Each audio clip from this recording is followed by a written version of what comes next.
Welcome again to Kines 3311. This is the summer 2016 section of the course. This is the first video that will be part of the module section, and since in general the first day most students love to think about that as syllabus day, that's exactly what the first video will cover. So we're going to briefly go through the syllabus. I'm going to kind of hit the high points to make sure that this video doesn't get too long, but then I really want you to go through, read through it, make sure you have any questions, and at the end go into the modules. And again, there is an assignment that just goes through and make sure, check off that you have looked through the syllabus and don't have any questions for me to cover. Again, I'm your instructor, Dr. Michael Wiggs, and this class is going to be a 5-week Summer 1 course. It will be completely online. That means that it meets asynchronously. In other words, there isn't a specific set time that you have to come to class, and all of the content will be delivered via Blackboard. We'll talk more about the layout and how that works here in just a little bit. My office is kind of tricky to find. I didn't do that on purpose, but it is not the most student-friendly place to find. I'm somewhat hidden. If you come into the Harrington Patriot Center, I am in office number 3045. You won't be able to walk down any halls and find that. You actually have to poke into a makeshift classroom, which is HPC 3035, and then you'll find my office in there. One thing I'll note is that there are no classes scheduled in this classroom, so you never have to worry about if you're interrupting a teacher or another class or someone doing any work. This classroom is vacant for the time being and will eventually become my working research lab, and so don't feel like you're interrupting. So if you ever need to come talk to me and meet me in my office hours, you can do that. I have no real true set office hours this summer, but I'll be here during most business hours, Monday through Friday, 9-ish to 5, give or take. I have an open door policy and welcome any student who wants to come in, ask questions, get feedback. I'm here as a resource, and my goal is to help you learn. I will, in general, recommend that if you can send me an email just to make sure I'll be in my office, that would be best, so that you're not coming up here in the off chance that I'm in a meeting or teaching or doing something down in the other research lab that we have set up. You can reach me at my email, mwiggs@uttyler.edu. You'll be able to find that again in the Meet Your Instructor link in the Blackboard course at all points in time. So what are we going to use for this course? The required textbook that we're going to use for this class is called Exercise Physiology, Integrating Theory and Application. It's the 2nd edition. It's written by a very, very well-known exercise physiologist, Bill Kramer, who was at the University of Connecticut, and that's where he's most known. He's editor of Journal and Strength and Conditioning Journal, and does a lot of work in strength and conditioning, and is very well known in NSCA and things like that. So you may have heard of Bill Kramer. He's now at the Ohio State University, and again, he wrote a really great textbook that I think covers a lot of stuff from basic physiology and really working into exercise, which, as we'll go through, is kind of the main point of this course. Sometimes I think students can feel like they can get away without buying a book, and sometimes I do feel that is okay. But for an online course, honestly, the course content is so heavy and so much that you need as many resources as possible. So I'll do my best in videos, but ultimately when you can't see me face-to-face and ask questions immediately, and sometimes there can be a long delayed response, I think the textbook is absolutely crucial. I will follow this textbook pretty closely and reference it a lot. So in my opinion, this textbook truly is required for this course, not just a recommended requirement that I think you should get. So go out and get this if you haven't already. The description for this course is, again, to examine the physiology behind how our body responds to exercise. And we can look at that in 2 ways. One is an acute exercise, so just getting up, getting out, going walking, going running, and moving, that we would consider acute. And then looking at the adaptations that happen if you do this repeated bout after repeated bout after repeated bout, otherwise known as exercise training, and looking at the response to those.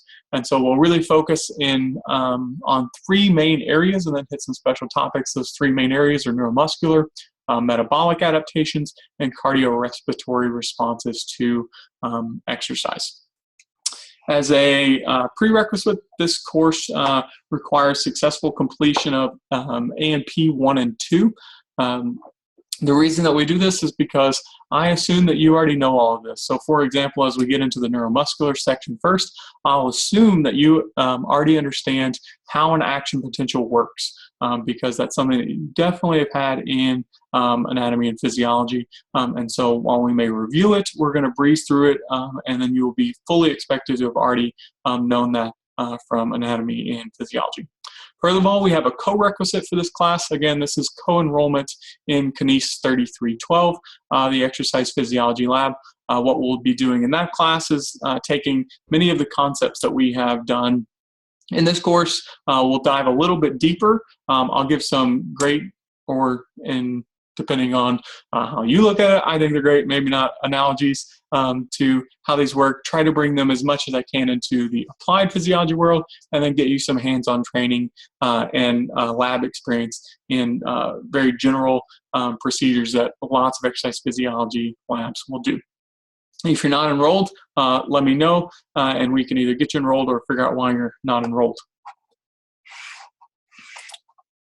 I'll let you guys read through the general student learning outcomes again so that we can make this video as short as possible. All right, so the course structure. Blackboard is going to be used to deliver all of the content in this course. I have a good feeling that since this is a junior level course, most of you guys have had experience with Blackboard. If not, there's plenty of resources at UT Tyler that can help you get started. But you can access it through the UT Tyler main website if you need help logging on, and then there's plenty of getting help for students links in there if you've never used Blackboard before. I will somewhat assume that you guys have at least a basic understanding of how to log into Blackboard, how to access modules, and how to move through that. If not, again, contact me and we can work you through those. The context of this course is going to be designed and organized into essentially daily modules that will be accessed through the modules tab. These daily modules is going to be set up somewhat like you were just coming to class every single day. And I kind of want to stress that. This isn't a course that, A, you could just get done all in 1 week and be done and have the rest of the summer to play. 2, it's not something that you could just put off and completely forget about and be like, oh yeah, like our final's July 6th. I think I need to do all of that course. This course is going to be structured such that new modules will be released every single day. In general, in the morning, you will then access those modules, and then you'll have a couple of days to do assignments. That gives you a couple day windows if you don't have the ability to access it that day, but you're going to need to kind of stay on top. I do that for 2 reasons. 1, I think it really improves learning, right? So that you aren't just cramming as much material as you can into a shorter amount of time as possible. If you break it up into smaller daily chunks, I think that really helps improve student learning. And because exercise physiology really is a core course that you're going to take 3 more courses in the very near future that really build upon these courses, it's really important that you understand this material. Second, for you to get the most out of the lab that you're going to be doing downstairs, you really need to be stay on top of the work in this class. The lab has been specifically designed such that the content delivered in the lab is going to be very closely related to the content that I'm delivering that day in the course, that day or a couple days later. So my goal for those setups is to have you look in the lab or look at the module, complete the modules, and then that afternoon or within a couple days that you will be relearning, kind of re-hitting those concepts so that you can really get them ingrained down in the lab. And so since they're synced up like that, you really got to stick with it. So again, these will be daily modules, usually posted in the morning. And you'll find that these modules will be very consistent. They'll have objectives, usually a reading assignment that's going to come, again, handy textbook. Can't say enough, highly recommend it. And then there will, in general, be some recorded lectures similar to this. So I'll either record myself or pull off some great resources from the web from some of the experts in these topics who are covering these so that you can hear from the world's leading experts in these topics. And then you'll also have some discussion topics. That's one of your assignments today, is to get on and have a discussion, aka just introduce yourself, and then there'll be a couple of quizzes. So that leads us to grades, and what I think most students really want to know out of syllabus day is, okay, how do I get the grades, and how do they work? So they work like this. There'll be 4 exams, exam over kind of each of the major topics, again, neuromuscular, cardio, and metabolism. And then we'll have a cumulative final that will include those 3 sections plus respiratory and some special topics. Those are all worth 150 points apiece. We'll also, again, have discussions posted either in Blackboard or Flipgrid, which is intro today as well. And then those are worth 150 points, or essentially an exam. We'll also have in-module activities, which are worth 100 a point, and end-of-module quizzes. I'll hit what those mean as we go through. Again, there'll be 3 regular exams during the semester and a cumulative final. Exams will be multiple choice, true, false, short answer. I'll do my best to try to mimic what these exams will look like in your quizzes, so that when you come to take that first exam, at least you have some type of idea of what types of questions and how I'm going to word them. That's my goal, is when you take the online quizzes at the end of modules, that you will then be essentially also learning how I'm writing questions and be prepared what the exam will be like. We'll host review sessions. I will contact you guys and see what y'all think about when is the best time to host review sessions. But the way I host review sessions is via Zoom teleconferencing. Essentially, I'll just host a meeting where you guys can log in, and what we'll do is we'll have a review session in question and answer formats. So you guys bring questions to me. I'll answer them in real time with video conferencing. And then the good news is, if you can't make those, that those reviews will be recorded, placed on Blackboard, and you can watch them without a problem. So if there's some reason that the time that we have set up for this question and answer session doesn't work for you, then you can email me questions. I'll answer them over the video, and then you can watch the video recorded and posted on Blackboard later. Discussions, these assignments will take several different forms, including recording video, form discussion, case studies, and writing assignments. The one that we're going to get in today is recording video using Flipgrid, which I think I'm excited, and is something kind of totally new that I'm adding to this course. So we'll see if you guys like that. In-module activities, these are going to be activities that are going to help you evaluate your progress in learning through each module.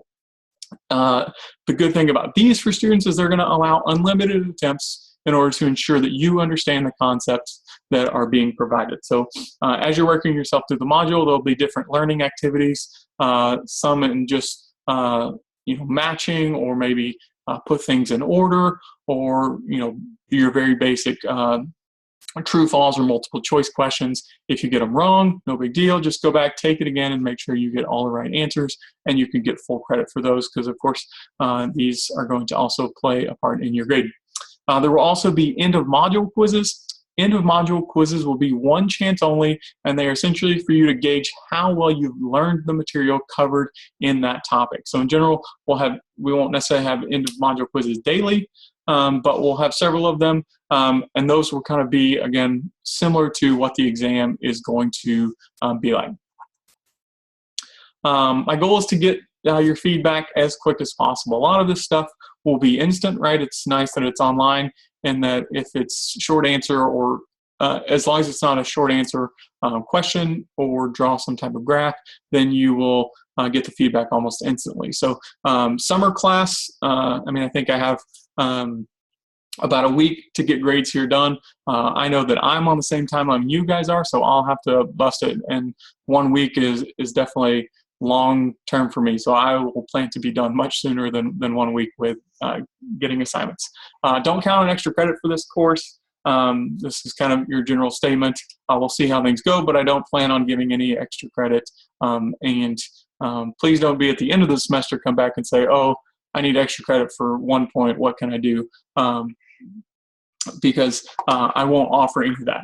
If you're having problems early in the semester, contact me, email me, stop by, and we can kind of help you build a plan in order to succeed for the rest of the class, so that you aren't begging for extra credit at the end of the course. All right, so here is a tentative course structure. Today, Monday, June 6th, is course introductions. And again, we will use Flipgrid to do that in the assignments. And then we will get into neuromuscular, structure and function of muscle response to exercise, organization of the nervous system, motor units and their response to exercise, and that will be week 1. The exam over this content will be next Monday, so a week from today. Again, 5-week online exercise physiology course. We are screaming through material, and you're gonna have to keep up. And so what I've done is you can take a look at the overall, as I zoom out here, the overall look at how the course is designed is that we will cover all the topics in 1 week and have an exam on Monday after covering that. I hope that is how students would prefer it. That's how I would prefer it if I were a student, and when I was a student, that's how I preferred it. Get all your content in, have the weekend to study, learn that content, come in, take your exam on Monday, and then start the next topic after that. So you'll see we'll then jump into metabolism after exam 1 in week 2. Again, same concept, exam on Monday. Then we will get into cardiovascular system, week 3, exam on Monday. Respiratory systems, we'll get into a little bit of hormones as well, but you'll notice no exam on Monday, July 4th, and no exam on Tuesday, the day after July 4th either. 1, we don't have class, there'll be no modules posted, but 2, I won't make an assignment due the day after July 4th as well, so you guys will have at least a little bit of a weekend to kind of go out and enjoy and relax and not have to worry about this course. We'll cover a couple special topics. Actually, we'll have a colleague of mine in town that day, and we're actually going to do a seminar that you guys will be invited to over some muscle physiology related to space. We'll have a day for reviews, and then our final exam will be determined by the university once that is set. And then a little bit of house cleaning. So I recommend you guys all go look up. These are all just general policies that the University of UT Tyler is consistent with, and that we as faculty are encouraged to promote in all of our classes. This includes discouraging academic dishonesty. We can call cheating as copying from another student, or giving aid or seeking aid from someone, aka this is an online class. Don't go get someone who isn't in the class to come answer all of your questions. I don't have a great way to monitor that, so it will just be up to you to be honest. Using material using material when I've asked you not to, so taking a quiz or something, open notes when I've asked you not to, taking or attempting to take an exam for another student, or allowing another student to take an exam for oneself, using or obtaining or attempting to obtain any part of an unadministered exam as well. Plagiarism includes acknowledgement, incorporation of work of another person that student offers credit for. Any writing assignments that we do here will be submitted through SafeAssign, so I'll be able to actually monitor plagiarism through that, and you guys can actually look through that report as well to make sure that you aren't plagiarizing anything without by accidentally doing that. Again, university policies, if you guys have any questions, I suggest you guys go through student rights and responsibilities. These include grade replacement, course drop, disability services, absence for religious observance, and absence for university-sponsored events. So I'll just make a quick comment about that. Since it's online, you shouldn't have too much of a problem with being away, because in general there'll be a day or two before or after the module is posted in order to get the assignments due. So it shouldn't be a problem. If it is, let me know. If you have any learning disabilities, what you need to do is contact disability services and then have them contact me. You need to do that early on in the semester.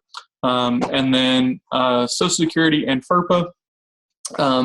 The University of Texas at Tyler takes this stuff very serious, and so what they've essentially encouraged us as professors to do is say that there is no electronic transmission of grades being sent over electronics.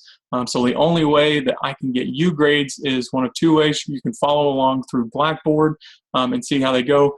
To be honest, this is my first time teaching summer here at UT Tyler, so I don't know if Blackboard grades disappear towards the end of the semester so that you don't know what your grade is.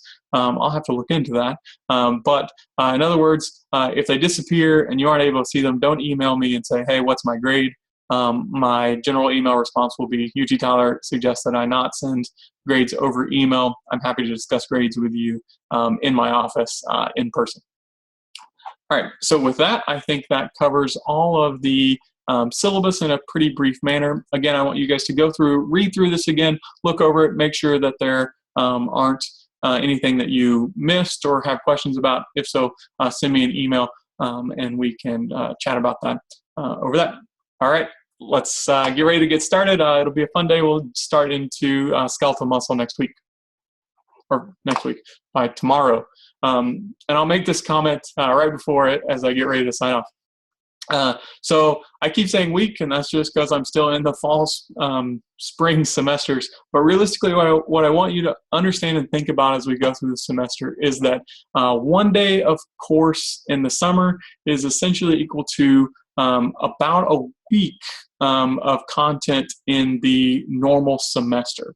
Right, so it's a lot of content, It doesn't quite work out that way, but yeah, 1 class day is equal to about a week.